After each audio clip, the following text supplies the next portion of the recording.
Welcome back to my YouTube channel, subscribers. It's David Banda, student engineer David Banda. Very soon I'll be a graduate engineer. I'm going into my 5th year. I know you said congratulations, so thank you. Those that will be coming this year, you'll find me in my final year. Those that will be coming next year, please come for my graduation.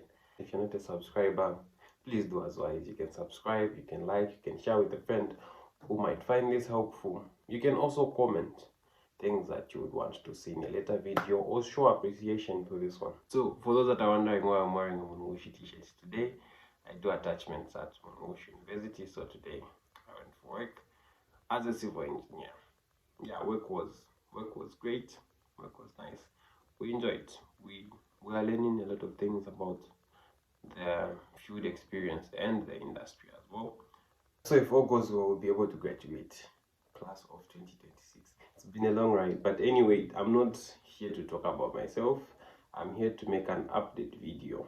So that's an addendum to the previous video that I had made. That's, I think, 3 to 4 years ago, where we were talking about university accommodation. And there's been a lot of changes, a lot of things that have happened that I would like to make an update on. Not saying that the previous video was outdated or inaccurate. However, there has been some changes in terms of the university accommodation, the arrangement. We've had new hostels, we've had new policies, and a lot of other things I would like to update everyone about, and I feel everyone should know because it's very, very important. If you just watch the previous video, you will have a lot of information, yes, but then most of the things you'll find that have changed. So I would like to make an update on the new things that we have, on the new changes that we have as well. So if you didn't watch the previous video, I would suggest you go and watch the previous video, then you start from this one, because I am making this video with the I'm making this video with the idea that you've watched the previous one, and I don't want to start talking about the previous things because this video will be very long. So I'll just talk about the changes that we have, and then for everything else, you can get them from the other video. With that being said, I feel we can continue. To start, I would like to make a disclaimer to everyone. You should know that all the hostels are now non-self-catering hostels. So in the previous years, when I was making that video, we had hostels where you had to eat from the cafeteria by default, and then we had hostels where you would be able to cook for yourself. So I had mentioned all that in the previous videos, but right now, in all hostels are self-catering hostels, so there are no hostels in which you automatically have to feed from the cafeteria. The cafeteria is still there. If you want to get food, you can go to the cafeteria and buy food, other than the subscription model that we had in the previous years. But the self-contained hostels still remain self-contained. So the difference between self-catering hostels and self-contained hostels, which is something that I feel most people have a challenge comprehending, is I feel the biggest challenge actually comes from the fact that most of the hostels that were self-contained were also self-catering, because that's mostly the trend. But just as I've mentioned right now, all hostels are self-catering. So a self-contained hostel is a hostel that has a kitchen, a bathroom, and a toilet inside. And then a non-self-contained is one where you don't have the kitchen and the bathroom in the room. So you only have in the room or the compartment. So you only have the room. So the room just has room space. So it's a bed space where you just put your bed. And then for the toilets, you are going to be using communal toilets. That's the same toilets as everyone in the hostel. And then you're going to be using communal bathrooms, communal wash taps, and communal kitchens as well. So that's on later. But you have to be able to know the difference between self-catering and self-contained, so that mostly people mix the two. So at least if you know what they are, you'll be able to. And you also do not have to be worried about using the same bathrooms, the same kitchens, and the same toilets as everyone else, because mostly as engineers, we have a ratio in which we make sure that the number of people using, the number of users in a hostel is proportional, and at least makes sense to the number of people that are going to be using those bathrooms. So it's not only one toilet for the entire hostel. Of course, you have got one toilet block, But then in the block, you have got several toilets depending on the number of people that are in the hostel. There is a minimum and a maximum number of toilets that you have to allocate as engineers. But that's something, those are technicalities that I don't want to dive in. So we can start from the high-rise hostels. So Abso are where the high-rise hostels are. So it's called Abso because it's on the upper side of the school, and they are called high-rise hostels because they are multi-story hostels. So we have got the first ones that have got 2 stories. So we have got the ground floor and the first floor. Those are Chambeshi for boys, Lusemfa for girls, and Kafio for girls. So in these ones, they are not self-contained, but they were non-self-catering. But now they are self-catering, but still non-self-contained. So this is Chambeshi Hostel. Let's go inside and check. So those are the stairs that lead to the first floor. Then we'll check out the rooms that are on the ground floor. So the ground floor we have, let's check room 14. This is room 14. So there is a bunker, then there are windows, and then you have the hand basin where you can wash your face. You have got the mirror, and then you also have your wardrobe where you can put some stuff. So there's something that you can put on top, and then I'll show you. This is another room as well.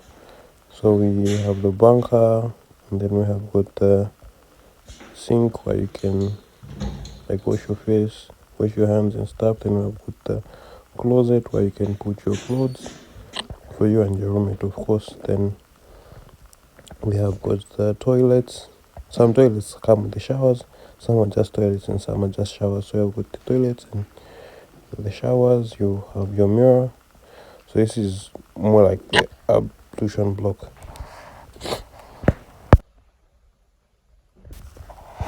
Yeah, so we can check out the other men's toilet on the second floor. So you have, it's just men's toilet, so yeah, just the toilets basically. Then from there you can go to the laundry. So you have your laundry there where you can do washing of your clothes, shoes and other stuff. Then you have got the, so these are the sockets that were just recently put. I think you can even see them. So these are for your cookers and like whenever you want to cook stuff. Because remember I had told you that we had changed from self-catering to non-self-catering. So this is the other hostel. The same it's a bit different from the others. However, it's typically it's the same thing. You have your bunker, you have your table, you have got your chair, then you also have your sink, you have got your mirror. Then on the other side there's the closet where you can put your stuff. Then you also have a place where you can put your stuff on top of the closet. So Lutemwa is basically next to the library, just as you can see. Then on the other side there is, well, Tanganyika Hostel. So that's the room space. And then we go to the self-contained high-rise hostels. So those were the ones that had 3 stories, and then you had the ground floor, the first floor, and the second floor.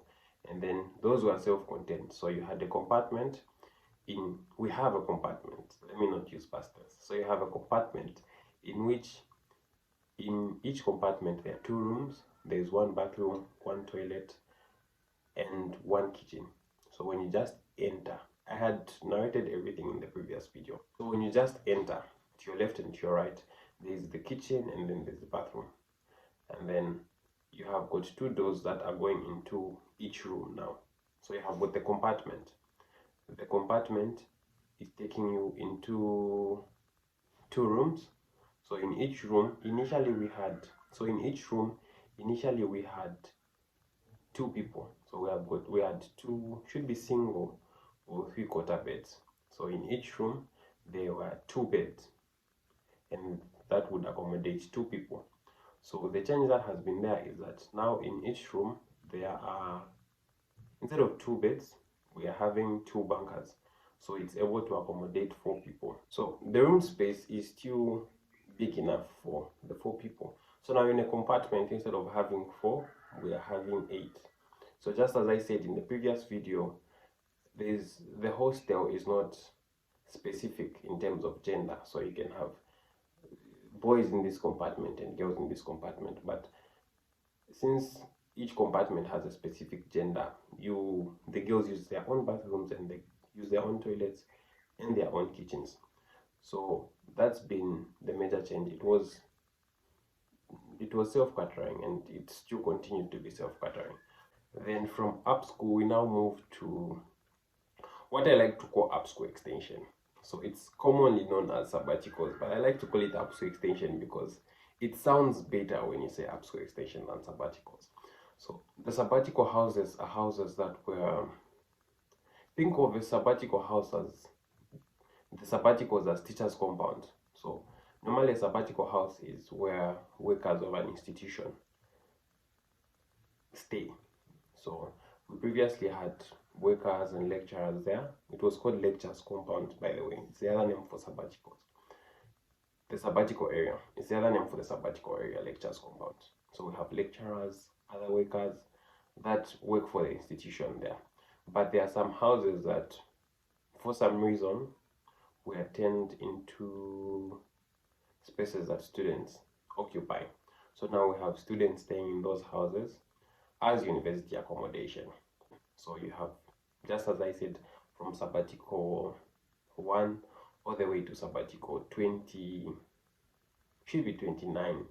The highest I've seen is like 27. There are some rooms that are able to accommodate a banker, and there are some rooms that are able to accommodate 2 bankers. So some have got 2, some have got 1, and then there are common rooms as well, since it's like it's just like a house. The price is the same as the high-rise hostels that were self-contained, because it's like a house. So it has everything contained inside. It has got the kitchen, it has got the bathroom, and it has got the toilet, and then they're gender specific as well. So if you have got one house that's for girls, it's a house that's for girls. If you have got a sabbatical house that's for boys, it's for boys. So it's designated by SBA. So it runs from 1 to the last number, because more houses are being converted into sabbatical houses. So let's say the last one is 29, for example. They're going to run from sabbatical 1 to sabbatical 29. So if you want to apply for a sabbatical house, you will see it written SBA and then the number. So SBA 1, SBA 2, SBA 3, and just like that. You don't have to worry about knowing whether it's a sabbatical house for males or if it's a sabbatical house for females, because the system is aligned to be gender specific. That's all from me. If there are any other videos that you would want me to make, just drop a video request in the comments and I can be able to make them in the next one. So if you're coming, or you may come, always make sure you reach out to me so that I add you to a group. We post updates, we post information, we post materials, we post books, we post past papers, and anything that you need to know, and basically just offer mentorship to every student. We also have mentors from particular programs. So if, for example, you're doing journalism, so we have a mentor specifically for journalism, then they can be able to help you and guide you with any questions that you can have. Their numbers are shared in the groups, and then you can inbox them and ask them about journalism, things that you have to know, career guidance, what is involved in the program. From me, it's bye-bye. See you in the comment section and see you in my DM. My number is there, and we can interact and have a fruitful and typical interaction. Don't forget to subscribe, don't forget to like, don't forget to share with a friend that might like.